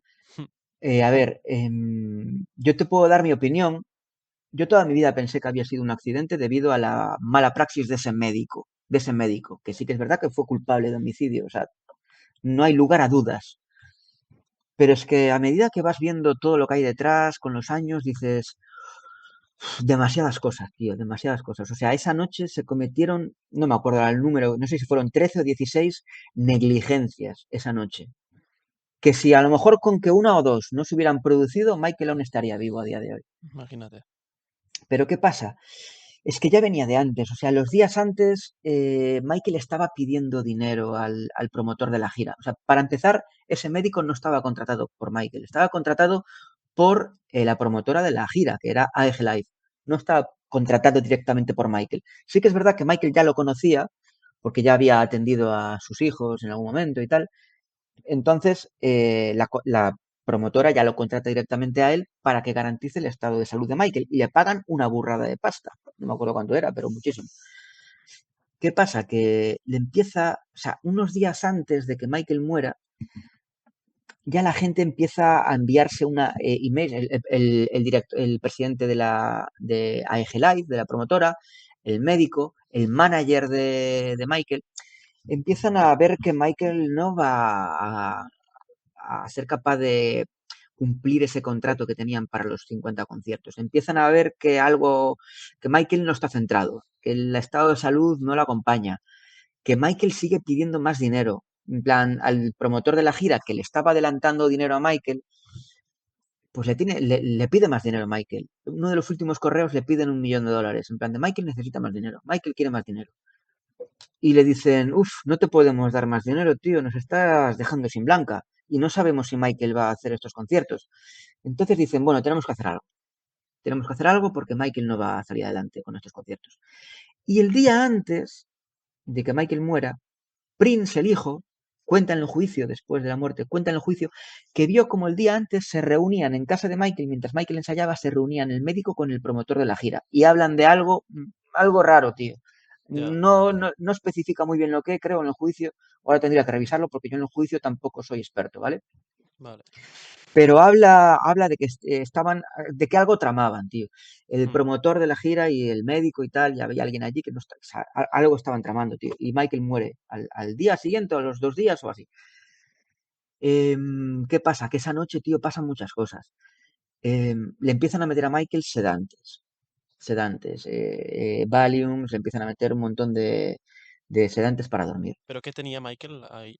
¿Por qué le metían eso? Era insomnio, tío. Michael Vale, quería dormir. Entonces le empiezan a meter por vía intravenosa sedantes. Entonces, toda la noche, o sea, varios medicamentos diferentes. Ahora no me acuerdo de los nombres de los medicamentos, los tengo aquí en el libro, a ver si te lo puedo decir. A ver, eh, vale, diazepam, lorazepam, midazolam, luego más lorazepam, más midazolam, y por último, cuando ya Michael ya había pasado toda la noche y por la mañana Michael todavía no había dormido, Michael le sigue pidiendo al médico más medicación y le dice, vamos con el propofol. El propofol es anestesia general. Tú no le puedes meter propofol a un paciente con todo lo que llevaba ya metido Michael. O ya, sea, es ya, que era una burrada, tío. O sea, ningún médico del mundo te mete propofol, con lidocaína además, propofol, si ya te han metido todo todos lo que esos llevas. sedantes antes, tío. O Mm, sea, es inviable.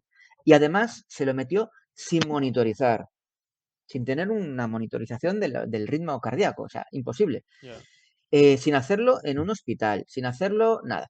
Y es que además, o sea, ya hemos visto ya varias negligencias. Le mete el propofol vía intravenosa y se va a hablar por teléfono el médico. O sea, lo estaba vigilando, pues se aleja y se va a hablar por teléfono. No sé cuántos minutos estuvo. Cuando vuelve, Michael ya estaba en parada cardiorrespiratoria. ¿Qué hace? En vez de llamar a emergencias en el momento, lo que hace es llamar a sus hijos, que estaban en el piso de abajo, para que suban arriba a ver a Michael, para que viesen cómo Michael, cómo el médico le hace la reanimación. Pero es que vale. en vez de hacerle la reanimación encima de la cama, encima del suelo, perdón, en una superficie plana Le y hacen en la rígida, cama. lo hace encima de la cama, donde Michael rebota, no se hace bien Claro, la exacto. reanimación, el masaje cardiopulmonar, ¿sabes? No se Vale. hace bien. Luego, llama a los de seguía sin llamar a emergencias, llama a los de seguridad de la casa. El jefe de seguridad está en el banco sacando pasta y tal, viene corriendo a casa, sube arriba. El médico les pide a los de seguridad que oculten pruebas. La jeringuilla nunca apareció, les pidió que se deshiciesen de la jeringuilla, de Ostras, algunas botellas que tenían allí con medicamentos. ostras. Desaparecen cosas de la escena del crimen. Mm, Al final llaman a emergencias, no sé si fueron un par de horas después, una hora después, no me acuerdo exactamente de las cifras, pero muchísimo tiempo después. No les saben decir la dirección de la casa para que acudan. No les saben decir la dirección en la que estaban. Tardan en decírsela. Cuando se la dicen, los servicios de emergencia tardan en llegar. ostras, Cuando muy llegan, raro se lo todo. llevan. O sea, todo hay un... Luego, las cámaras de seguridad de la casa desaparecen. O sea, se borra el contenido de los discos duros, tío. Y esto te cuenta la policía que hizo los volcados de los discos duros, te cuentan que no, que al hacer el volcado se perdieron todas las imágenes. Que lo último que tenemos es el momento en el que Michael entra en casa. Que a partir Ostras, de ahí desaparece todo, tío. muy raro, Qué muy, raro, muy tío. raro, muy raro. Qué raro, muy raro, tío. Y bueno, pues toda la familia dice que, bueno, pues que Michael están convencidos de que a Michael lo mataron. Están convencidos, tío. Luego te aparece un ex manager de Michael, John Branca, tío, te aparece con un testamento, un supuesto testamento que Michael firmó en 2002. Michael murió en 2009, ¿eh? Mm, Te aparecen con un supuesto testamento que Michael firmó en 2002 y te dan una fecha en la que lo firmó. Pues en esa fecha Michael no estaba en Los Ángeles, en donde se firmó el testamento. Estaba en Nueva York. Y es como, uff, ¿y por qué aparece de repente este manager aquí unos días que Michael lo había despedido en 2003 y apareció en 2009, días antes de morir Michael, apareció otra vez a meterse en la vida, a inmiscuirse en la vida de Michael, volvió a tener relación con Michael, Michael muere, no aparece testamento y de repente aparece él con un testamento de 2002 y es muy como, qué extraño, sí, raro, es tío. muy extraño, Y ese sí, tío, pues al final es el albacea del patrimonio de Michael, podrido en millones. Es el que gestiona todos los negocios de Michael, imagínate. el maldito John Branca. Y bueno, pues esa es la historia trágica de cómo al final muchos se salen con la suya. Michael tenía miedo de que John Branca y tal vendiese el catálogo de los Beatles a Sony. Bueno, Michael era el dueño del 50% de Sony, porque tenía el catálogo ATV, ¿no? Entonces Michael en 2002 Y empezó a por eso sospechar de, reuniones de con su Trump, ¿no? manager. También. ¿Qué? Por eso las reuniones ¿Perdón? con Trump y la isla es a lo de Sony, ¿no? Esto era relacionado con Donald No, Trump, con Jeff. No, con ¿no? Trump no tiene nada que ver, ni con Epstein, no, no, Ah, no. vale, Lo pensaba que de, sí. lo de Sony es aparte, es Pensaba que había aparte. la isla esa tan privada por cerrar contratos con Que va, Sony y tal. Michael no tenía absolutamente nada que ver con el caso de la isla, ni nada, Vale, vale, nada relacionado con Epstein. vale. Eh, la única relación que tenía Michael con Epstein es que en la agenda de Epstein, en la guía telefónica de Epstein, estaba el teléfono de uno de los abogados de Michael, que trabajó con Michael, nada más. Y sí que es verdad que Michael, una vez que estuvo en Miami, Michael quería comprar una casa cerca de donde vivía Barry Gibb, que era su mejor amigo, que es uno de los Bee Gees, Vale, que Michael de hecho es el padrino de sus hijos. vale, vale. Pues Michael quería comprar una casa allí y fue a ver la casa, una de las casas de Jeffrey Epstein, porque allí era un magnate muy Sí, conocido de sí, la industria exacto. del entretenimiento, un inversor potente, muy, muy conocido en Miami, que tenía contacto con mucha gente de la industria del entretenimiento. Tenía una casa, una mansión cerca de Barry Gibb, y Michael fue a verla un día, punto, nada más. No hay nada que sitúe a Michael en masajes raros, ni en Ya, la ya, sí, sí. isla, ni nada de eso, nada de eso. Con Trump sí que se llevaba Eh, bien, ¿no? La relación con Sí, Donald con Trump. Trump se llevaba bien. De hecho, hubo una época en la que estuvo viviendo en la Torre Trump con Lisa Mari. Ostras, Cuando estuvo casado con vale. Lisa Mari, en el 95, Michael estuvo viviendo allí unos meses, que era cuando estaba grabando un disco, el disco History y tal. ¿A dónde voy? Bueno, Michael también era muy amigo de Bill Clinton, por ejemplo. O sea, no solo de Donald Trump, sino de Vale. Bill Clinton también. Porque si hay alguien que te dice, bueno, Michael era republicano, pues republicano, Mm, bueno, era amigo de Donald Trump. Donald Trump en esa época todavía no estaba metido en la política. Pero es que a su vez era muy amigo de Bill Clinton. Michael participó en la gala presidencial de Bill Clinton. Michael cantó. También participó en galas de recaudaciones de fondos del Partido Demócrata con Bill Clinton. También cantó y tal. Quiero decirte, yo creo que Michael se orientaba más por el Partido Demócrata. No tenemos ninguna constancia real de lo que votaba Michael, ¿no? Esto te Yo lo creo que quería no. preguntar, si la ideología. Vale, vale. Sí, no, no. O sea, yo creo que tenía amigos en ambos bandos, ¿no? No creo que. Pero sí que yo me inclino más a pensar que Michael era demócrata. Bueno, y Pero bueno, buscaba otra cosa también. Buscaba al final lo que has dicho, la mm, paz, hacer del sí. mundo un lugar ¿Y qué mejor. te estaba contando antes de esto? De lo de Trump. Ah, Lo- de lo de Sony. sí, lo de Sony, sí. Em, Bueno, pues eso, que Michael en 2002 ya empezaba a sospechar de su manager, de John Branca, y lo despide. Y Vale. en el juicio ve la luz que Michael por su propia cuenta estaba investigando a John Branca porque pensaba que estaba haciendo negocios a sus espaldas con Sony para intentar conseguir el catálogo de los Beatles que tenía Michael, que era dueño y tal. Ostras, ¿Qué vale. pasa? Que Michael lo despide en el 2002. En el 2009, justo antes de morir, Michael aparece en escena otra vez y empieza a hacer tratos con Michael, empieza y tal. Pum, Michael muere y viene otro con un testamento raro, tío. O sea, muy turbio, Muy tío. raro, sí, sí. Nunca sabremos la verdad, yo creo que no, tío, pero. Vamos ahora al tema para finalizar un poco. La muerte Ujú. de Michael. Michael sigue vivo. He visto llamadas, cosas por TikTok, caso Didi. Pedidi, el rapero. He visto que has hecho un vídeo desmintiendo todo y diciendo la verdad, porque es que hay muchos adolescentes, como dices tú, aburridos en TikTok. Explica un poco lo del caso Didi, porque a mí me Sí, pareció bastante, bastante, no sé. He visto vídeos de llamadas de fíjate, Michael que supongo que sí o algo, no sé, no sé, no sé.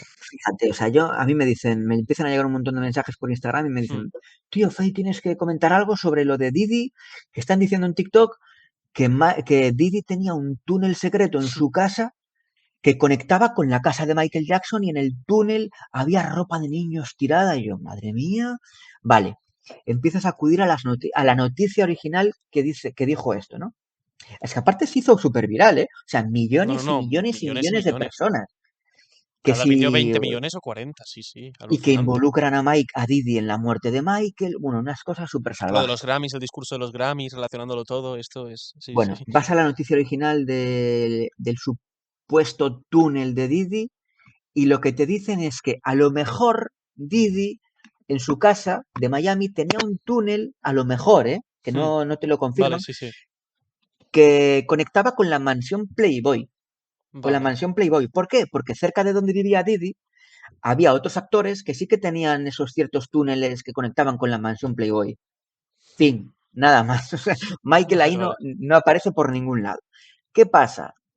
Lo de los túneles también sale de que en la mansión de Didi, en la piscina, hay un túnel acuático para bucear y ya está. O sea, te dicen, hay un túnel en la piscina de Didi para bucear. Nada más. O sea, en ningún medio del mundo te dice que hubiese un túnel que conectase con la casa de Michael Jackson. O sea, lo de Michael Jackson te lo han metido ahí porque saben Por que la eso va a cara generar y porque va a visitas. generar visitas, exacto.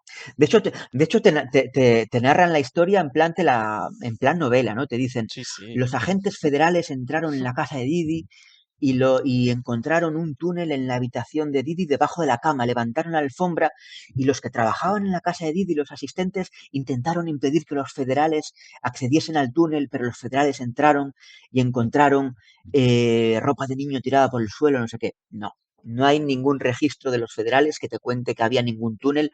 Es un maldito bulo, Bulo. tío, Vale, bulo. vale. Que otra vez Michael siempre por el medio. Siempre. Que había túneles, pues a lo mejor había algún túnel en la casa de los actores que vivían cerca, que conectaban con la mansión Playboy. Pero es que de la mansión Playboy a Michael, en fin, nada que ver, tío.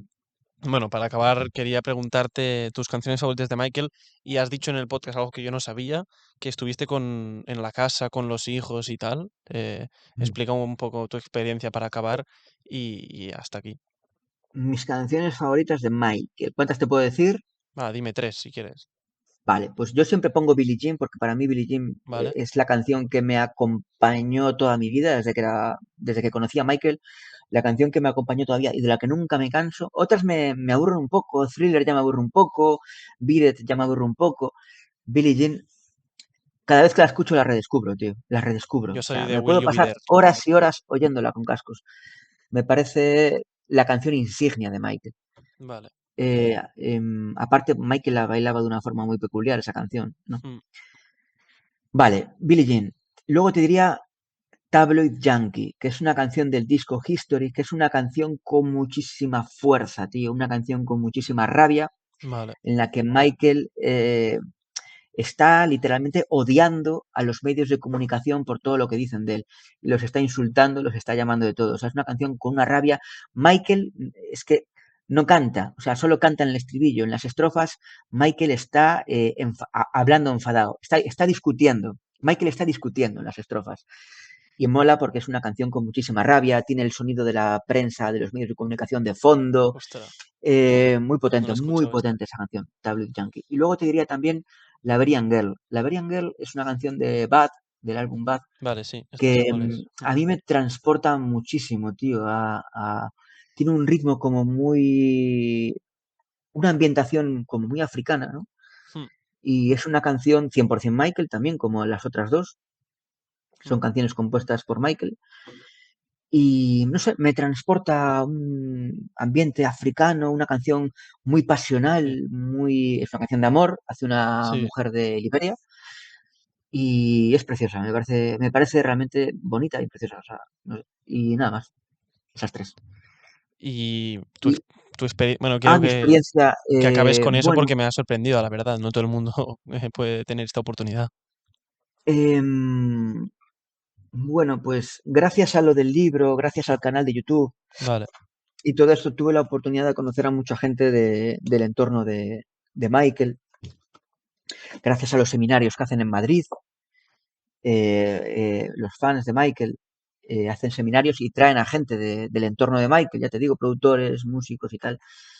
Y algunos de nosotros, bueno, yo tuve la oportunidad también de entrevistar a uno de sus sobrinos, a Taj Jackson, en mi canal de YouTube, que invito a todo el mundo a ver la entrevista porque es reveladora. Cuenta cómo era Michael de primera mano, ¿no? Esta persona convivió muchos años con Michael. mm, Y pues bueno, gracias a todo esto, pues bueno, algunos fans de Michael, amigos de toda la vida que tengo desde 2001, 2002, que son sí, Tony, Laura, y además de ellos, pues Marcos Cabotá, que también lo conocí, pues ya lo conocía desde hace muchos años, pero tuve la oportunidad de, pues, de empezar a tener una relación más cercana con él hace unos años, hace poco. mm, Luego Francés, Silvia, bueno, hicimos un grupito y nos fuimos a Estados Unidos porque iban a hacer un evento allí en la casa de Michael, ¿no? Y nada, y allí fuimos, un evento en homenaje a Thriller, y allí pues estaba su familia, estaba Tito, el hijo ostras, el hermano de Michael que falleció hace poco, sí, estaba Catherine, estaba la madre de Michael, Tuve la oportunidad de hablar con Prince, el hijo de Michael, un Buah, tío súper cercano, un tío agradable. Toda la familia lo es. O sea, es una familia que saben qué puesto está, sabe que ellos están ahí gracias Michael, sí. al amor que le tienen los fans por su tío, por Michael, ¿no?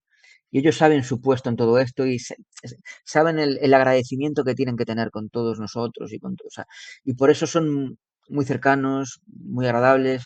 Cuando yo hablé con ellos, no son los típicos altivos, Ya, sí, sí, prepotentes exacto. Sé a qué te refieres, sí. o no, que te miran por encima del hombro. No, para nada. Es gente que les ves un trato humilde, un trato cercano, te miran a los ojos cuando hablan contigo, te prestan atención, lo que le tengas que decir te escuchan, tío. No es, ¿sabes? Es gente que es gente que está en otra esfera, tío. No, es que Podría es... tranquilamente, Exacto, sí, pues, sí, tal cual. mirarte por encima del hombro y tal, y no.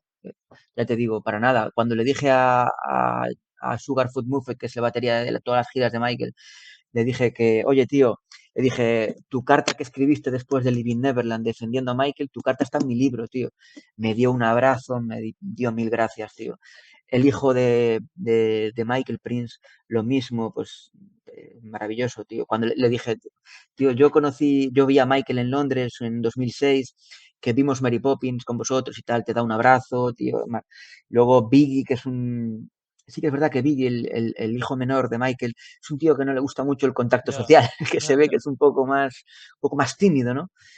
Pero le dijimos, tío, podemos sacarnos una foto, tal, y el tío, sí, genial, y le dimos un abrazo, francés le di un abrazo, yo no me atreví a dar un abrazo porque es que en plan, tío, no te conozco de nada, te voy a dar un abrazo así sin más. Pero gente muy agradable, la verdad. Travis Payne, que era uno de sus coreógrafos de sus últimos años, de Michael, pues sí, me vino él a hablar a mí precisamente, yo estaba por allí, me vino él a hablar, Ostras. y bueno, pues gente muy cerca, estaba también allí Chris Tucker, el actor. Y bueno, la verdad es que fue una velada genial, la verdad. Fue algo para olvidar, y para no olvidar nunca.